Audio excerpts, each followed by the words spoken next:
Hi friends, PG న్యూస్కి స్వాగతం. Friends, ఇలాంటి లేటెస్ట్ అప్డేట్స్ ఎప్పటికప్పుడు మీ మొబైల్లో మీరు అందరికంటే ముందు చూడాలనుకుంటే ఛానల్ సబ్స్క్రైబ్ చేసుకొని వీడియోకి లైక్ చేసి మీ ఫ్రెండ్స్ అందరికి కూడా షేర్ చేయండి.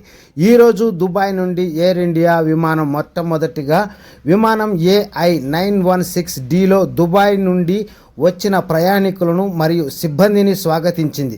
ఈరోజు 149 మంది ప్రయాణికులు మరియు 8 మంది సిబ్బందితో కూడిన విమానం న్యూఢిల్లీకి వచ్చిన మొదటి భారతీయ విమానయాన సంస్థ ఇదే. మధ్య ప్రాచుర్యంలో కొనసాగుతున్న పరిస్థితుల మధ్య ఈ స్వదేశానికి తిరిగి రావడానికి వీలు కల్పించిన సహకారానికి ఎయిర్లైన్ తన బృందాలు, భారత ప్రభుత్వం directorate general of civil aviation DGCA మరియు దుబాయ్ అధికారులకు కృతజ్ఞతలు తెలిపింది.